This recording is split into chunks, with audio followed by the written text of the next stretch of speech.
우리는 하나님의 가족입니다라는 이 제목으로 같이 하나님의 말씀 나눠보도록 하겠습니다. 어느덧 우리가 이렇게 함께 모여서 매달 넷째 주마다 연합 예배를 드린 지가 꽤 됐습니다. 그래서 이제 교회론에 관한 이 말씀도 어느덧 좀 깊어지고 여기까지 오게 됐는데, 오늘은 우리가 나눌 이 말씀의 내용은 뭐가 중심이냐면요, 성도의 교제입니다. 성도의 교제로서 우리가 하나님의 가족이 되었는데, 이 가족이 어떻게 되었는지, 우리는 이 가족의 공동체가 어떻게 이루어지고 있는지 이 말씀을 통해서 같이 보도록 하겠습니다. 우리는 오늘도 이렇게 교회에 나와서 예배를 드립니다. 교회는 어떤 곳일까요?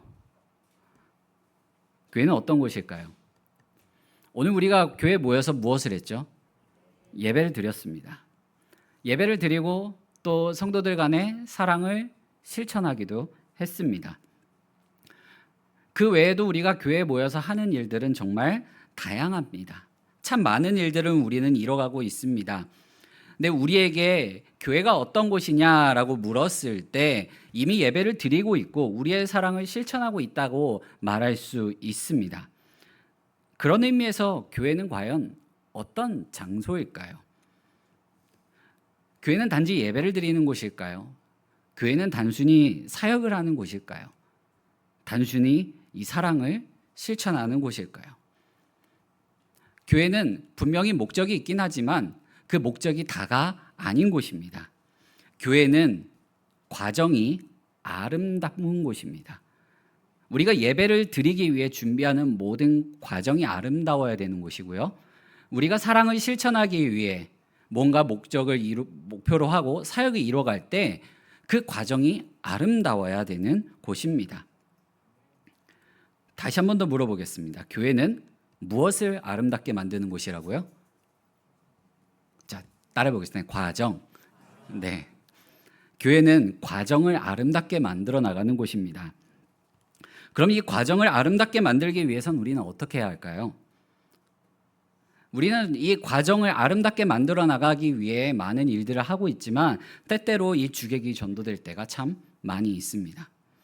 교회에서도 하나님 안에서 하나가 되어서 주님이 주시는 은혜를 누리려고 하고 그 은혜를 함께 나누려고 하는데 이 은혜를 우리가 까먹는 경우가 굉장히 많이 있습니다.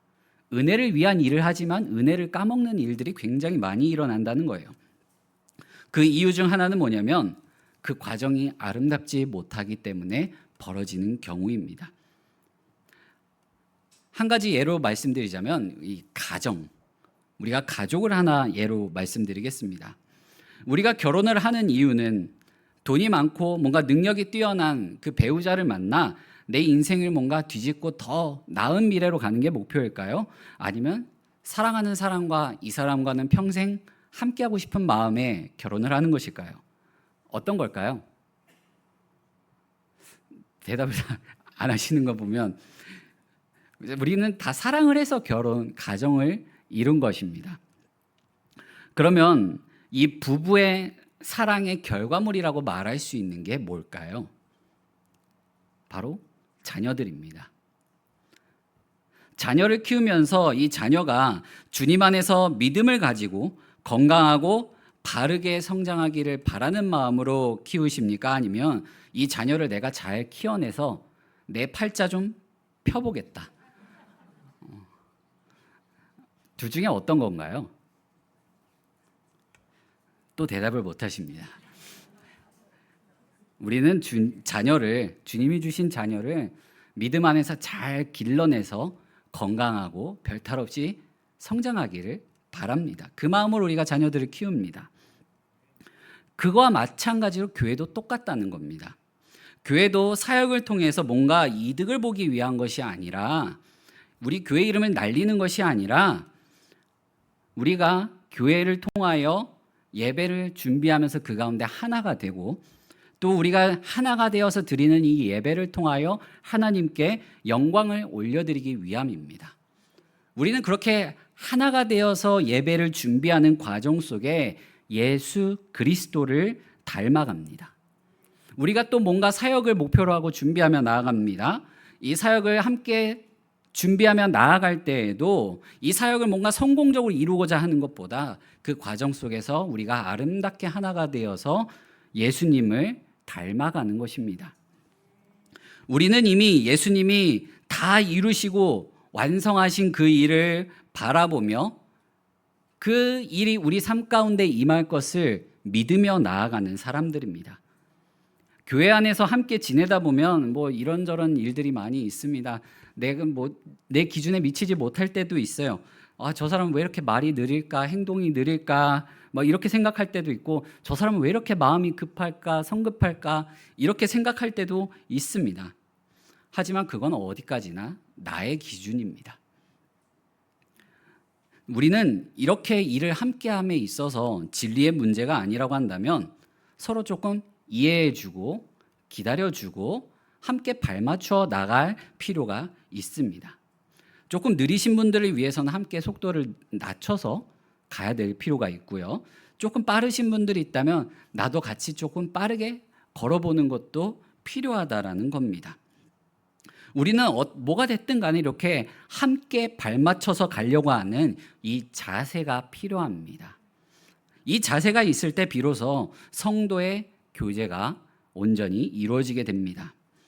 우리는 이제 서로 옆에 있는 사람을 바라보며 이해할 준비가 되었다면 우리에게 맡겨진 일을 어떻게 해야 되냐면 잘 준비해야 됩니다. 어떻게 해야 된다고요? 잘 준비해야 돼요. 잘 준비한다는 건 우리가 마음과 뜻과 힘을 다하여 준비해야 된다라는 거예요. 그냥 주먹구구식으로 대충 준비하는 게 아니라는 겁니다. 만약에 그렇지 않다면 누군가 시험 들게 만듭니다. 우리가 잘 준비하며 나아갈 때 다른 사람들로 하여금 시험 들게 하는 일을 줄여나갈 수가 있습니다. 그리고 공동체에서 힘써 준비한 일들이 있다면 우리는 그 일에 적극적으로 동참해야 합니다. 혹여나 내가 봤을 때 미흡한 점이 있다고 하더라도 그것을 막 꼬집어가지고 얘기해가지고 은혜를 까먹는 행위를 멈춰야 합니다. 그 일은 결국 내 얼굴에 침을 뱉는 일이기 때문에 그래요. 그 이유가 무엇인지 오늘 우리가 말씀을 통하여 같이 살펴보겠습니다. 오늘 우리가 읽은 말씀을 보게 되면 우리는 도대체 어떤 공동체로 묶여져 있는지 이 세 단계에 나눠서 설명하고 있습니다. 첫 번째로는 우리는 모두가 하나님 나라에서 하나가 되었습니다. 어디서 하나가 되었다고요? 네, 하나님 나라에서 하나가 된 사람들이 모여 있는 곳이 바로 교회입니다. 우리 19절 말씀을 같이 한번 읽어보겠습니다. 그러므로 이제부터 너희는 외인도 아니요 나그네도 아니요 오직 성도들과 동일한 시민이요 하나님의 권속이라. 아멘. 어떤 시민이라고 말하고 있습니까? 동일한 시민이라고 말씀합니다. 우리는 하나님 나라에서 다 하늘의 시민권을 가진 동일한 시민입니다. 바울은 교회 안에 여러 민족, 유대인들, 그리고 각종 계층의 사람들이 섞여 있는 이 교회 안에 있는 성도들에게 예수 그리스도 안에서 하나 된 우리는 모두가 다 동일한 시민이다라고 전하고 있습니다. 우리가 예수님 안에서 동일한 시민이 되었다라는 것은 이 외적으로 또 인종, 또한 나이 차이가 벌어져서 발생하게 되는 그 세대 차이, 민족적인 문제, 또한 이제 먼 곳에서 떨어져 살다가 함께 모여서 살아가지고 그 발생하는 지리적 문제나 또한 각자 가지고 있는 생각의 차이에서 발생하는 의식적으로 가까워지고 하나가 되었다는 걸 더 넘어서 가지고요. 예수 그리스도 안에서 우리가 영적으로 하나가 되었음을 뜻하는 겁니다. 반대로 말씀드리자면 우리가 예수님 안에서 영적으로 하나가 되고 동일한 시민권을 가지게 되었다는 것은요. 이 생긴 게 어떻든 생각하는 게 어떻든 나이 차이가 얼마나 나든 살아온 지역이 어떻든지 간에 이 모든 것을 뛰어넘어서 우리는 하나가 된 자들이라는 겁니다. 그래서 우리는 이 얼굴 생긴 게 마음에 안 들어서 내가 가까이 지내지 말아야지 이런 태도를 갖는 것은 올바른 성도의 모습이 아닙니다.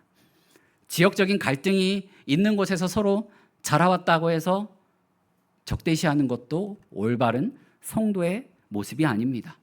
나와 생각이 다르다고 해가지고 가깝게 지내지 않는 것 또한 올바른 성도의 모습이 아닙니다. 그래서 다툼, 불화, 적대감, 원한, 증오, 싸움, 시기, 질투, 이 모든 것들은 뭐냐면 이 죄의 모습인데, 무엇을 일으키는 죄의 모습이냐면요, 분열을 일으키는 죄의 모습입니다. 여기에는 남을 무시하는 행동도 포함되어 있고요, 무례한 행동도 포함되고 있고요, 다른 사람이 마음 가운데 위축되게 만들도록 눈길질하는 것 또한 다 포함되어 있습니다. 옆에서 누군가 교회를 위하여 열심히 노력하고 또한 그 가운데 헌신하고 봉사하고 있는데, 그 앞에서 딴짓을 하거나 아니면 이렇게 훈수만 둔다던가 그러는 것은 다 이 공동체를 분열시키려고 하는 죄의 모습이라는 겁니다. 이게 왜 죄가 되냐면 에베소서 2장 14절에서 17절, 오늘 우리가 읽었던 말씀, 그 앞에 있는 말씀들을 보게 되면 예수님께서 하나님과 우리를 하나 되게 하시기 위하여 무엇을 허무셨냐면 자기 육체를 허무셨다라고 말씀합니다. 예수님이 자기 몸을 허셔가지고 하나 되게 하신 곳이 바로 교회입니다. 그러니 교회에서 하나 되고 그 가운데서 하는 일들이라면 우리는 힘써서 함께해야 되고, 우리가 생각이 차이나 뭔가 마음에 안 드는 것들이 있더라도 예수님을 생각하면서 하나 되기 위해 힘써야 되는 곳이 바로 교회라는 것입니다. 마침 우리는 곧 있으면 이 전교인 수련회를 앞두고 있습니다. 우리 전교인 수련회 주제가 뭐죠? 뭐가 먼저라고요? 사랑 먼저. 네, 우리는 사랑으로 함께 품어주고 용납해주고 이뤄가는 교회입니다. 그런 사람들이 모여있는 곳이요, 그 사명을 가지고 모여있는 곳입니다.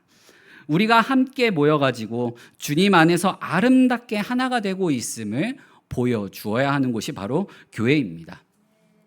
근데 물론 여기는 사람들이 모여있는 곳이다 보니까, 죄인들이 모여있는 곳이다 보니까 많은 문제가 생길 수 있습니다. 그때마다 우리는 이 야고보 사도가 한 말을 잘 기억해야 하는데, 이 야고보 사도가 뭐라고 했냐면 이 4장 1절에서, 야고보서 4장 1절에서 3절 말씀을 우리가 같이 한번 읽어보겠습니다. 너희 중에 싸움이 어디로부터, 다툼이 어디로부터 나느냐? 너희 지체 중에서 싸우는 정욕으로부터 나는 것이 아니냐? 너희는 욕심을 내어도 얻지 못하여 살인하며 시기하여도 능히 취하지 못함으로 다투고 싸우는도다. 너희가 얻지 못함은 구하지 아니하기 때문이요, 구하여도 받지 못함은 정욕으로 쓰려고 잘못 구하기 때문이라. 아멘. 뭐 때문에 그렇다고요? 내 정욕, 내 욕심이 싸우게 만들고 분열이 일으킨다는 겁니다.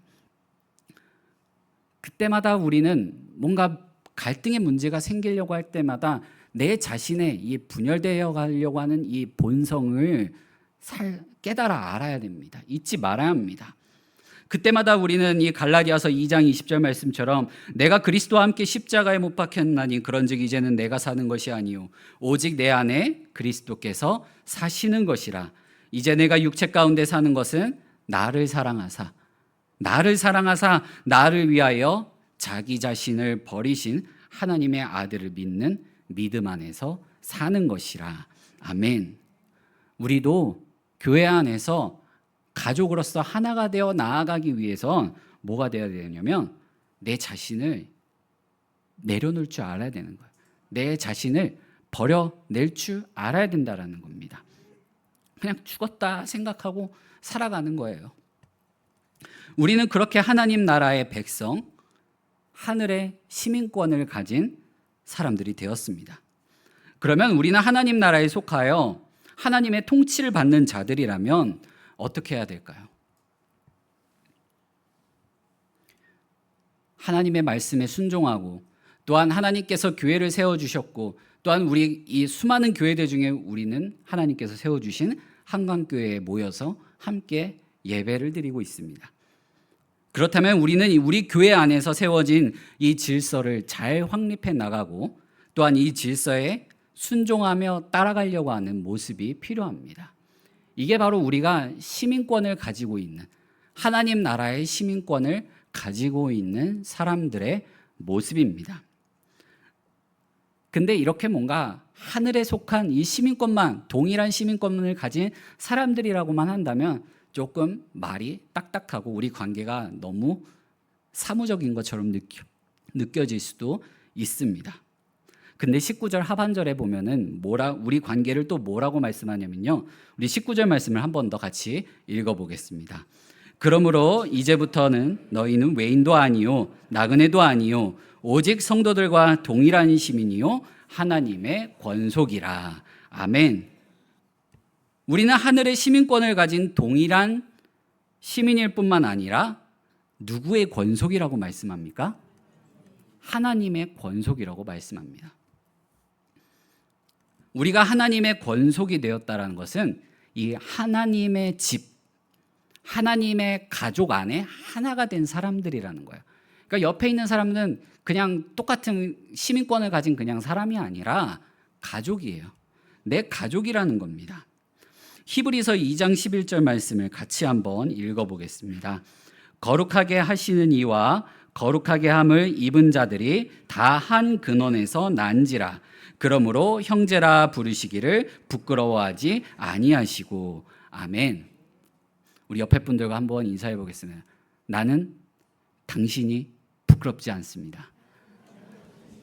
네, 나는 당신이 부끄럽지 않습니다.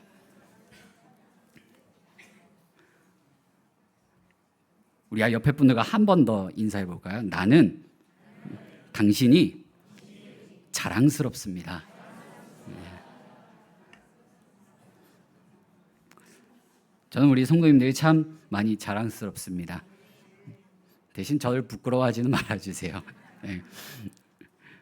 우리는 하나님 앞에서 차별받지 않습니다. 하나님은 우리를 부끄럽게 생각하지 않으십니다. 너무나도 귀하게 생각하십니다. 그렇다면 우리도 이 공동체 안에서 우리가 한 가족이 되었으니까 서로 차별하지 말고 부끄러워하지 말고 자랑스럽게 또 받아주고 용납해 주어야 합니다. 하나님이 우리는 다 사랑하는 자녀로 받아주시는데 우리가 서로 용납하지 않고 받아들이지 않는다면 어떻게 하겠습니까? 그건 참 성도의 모습이 아닙니다. 그래서 교회 생활과 사역 가운데서 우리는 목표 중심이 아닙니다. 우리의 중심이 이 목표 중심이 되어서는 절대로 안 됩니다. 이 과정이 아름다워야 됩니다.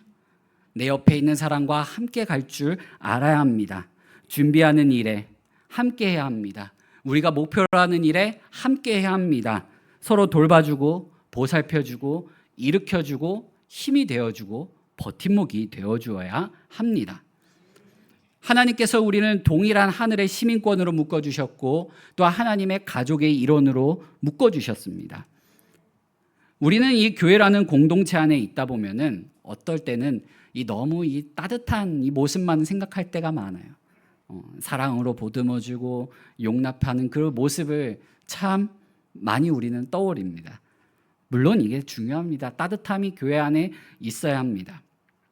우리가 서로 사랑하고 용납하는 데에는 이 사랑과 따뜻함, 이해도 필요하지만 뭐도 필요하냐면요. 두려움도 필요합니다. 왜 두려움이 그럼 왜 필요할까요? 두려움이 왜 필요할까요? 두려움이 없이는 질서가 확립되지 않습니다. 저도 집에서 7살 때 아버지에게 대차게 대들었던 적이 있습니다. 언제였냐면요. 가족끼리 여름 휴가를 갔습니다. 제 기억에는요. 저는 피해를 입었다고 생각하는 입장에서 말씀드리자면 물놀이를 하는데 아버지가 제 얼굴에 물을 굉장히 세게 뿌리신 것 같아요. 그 당시 제 나이 7살에 그게 좀 많이 억울했나 봐요. 그래서 양동이에 물을 담아가지고 어떻게든 아버지한테 뿌리려고 했는데 아버지가 필사적으로 도망 다니시더라고요. 그러다 결국 뿌리진 못했어요. 근데 제가 좀 한 고집이 있습니다. 그래서 어떻게든 뿌리려고 하는 그 제 모습이 아버지는 괘씸하셨나 봐요. 아마 지금 듣고 계실 수도 있는데 그날 휴가 갔다가 집에 와서 대차게 맞았습니다. 예, 대차게 혼났습니다. 그게 제가 아버지한테 처음이자 마지막으로 맞은 날이었습니다. 그 뒤로부터는 제가 이 아버지와의 이 선을 지키게 되더라고요.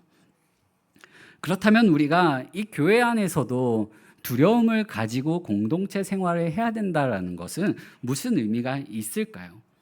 하나님께서는 우리를 하나님의 나라에 들어갈 수가 없는데 그분의 사랑으로 말미암아 하나밖에 없는 아들 독생자를 그분의 육체를 허무셔 가지고 우리를 하나님 나라의 시민으로 삼아 주셨고요. 또한 자기 가족, 자기 집의 일원으로 삼아 주셨습니다. 그러면 우리가 그 안에서 왜 두려움이 필요하냐면 하나님을 향한 두려움이 필요하다라는 겁니다. 하나님을 향한 두려움이 없이는요, 우리는 계속해서 하나님이 정해놓으신 그 뜻과 말씀의 선을 넘어가는 삶을 살아가게 돼요. 그렇기 때문에 우리는 교회 안에서 신앙생활을 함에 있어서도 하나님을 향한 두려움을 갖고 임해야 합니다. 이곳은 바로 하나님이 거하시는 처소이기 때문에 그렇습니다. 에베소서 2장 21절에서 22절 말씀을 같이 한번 읽어보겠습니다. 그의 안에서 건물마다 서로 연결하여 주 안에서 성전이 되어가고 너희도 성령 안에서 하나님이 거하실 처소가 되기 위하여 그리스도 예수 안에서 함께 지어져 가느니라. 아멘. 우리가 오늘 예배 시작하기 전에 함께 불렀던 찬양입니다. 함께 지어져 가네. 함께 지어져 간다라는 이 말씀이 바로 그 찬양이요, 이 에베소서 말씀에서 나왔습니다. 바울이 살던 이 로마 시대에는 건축이 굉장히 빠르게 발전하던 시기예요. 건물을 지을 때 가장 중요한 부분이 뭐냐면 모퉁이돌이었습니다. 이 모퉁이돌 없이는 건물이 무너지게 됩니다. 그래서 바울은 교회를 설명하기 위하여 예수 그리스도를 모퉁이돌로 묘사했습니다. 모퉁이돌만 있다고 해서 건물이 온전하게 지어지는 게 아닙니다. 모퉁이돌이 있으면 어떻게 됩니까? 거기에 맞춰서 돌들을 쌓아 나가야 돼요. 그냥 아무 돌만 쌓지 않습니다. 돌을 다듬어서 쌓아 나가요. 돌을 다듬는다는 건 뭡니까? 깎아내야 돼요. 강한 힘으로 쳐서 부수고 모난 곳이 있다면 깎아내가지고 맞춰 나가야 되는 겁니다. 그렇게 하지 반듯한 건물로서 지어지게 돼요. 저는 가끔 이 유튜브에서 이 군인들의 그 의장대 영상을 심심찮게 보곤 합니다. 왜냐하면은 이 보게 되면 그 오와 열이 정말 잘 맞춰져서 질서정연한 모습으로 뭔가 하나가 된 이 모습으로 퍼포먼스를 보여주기 때문에 그렇습니다. 근데 그 일이 그냥 이루어질까요?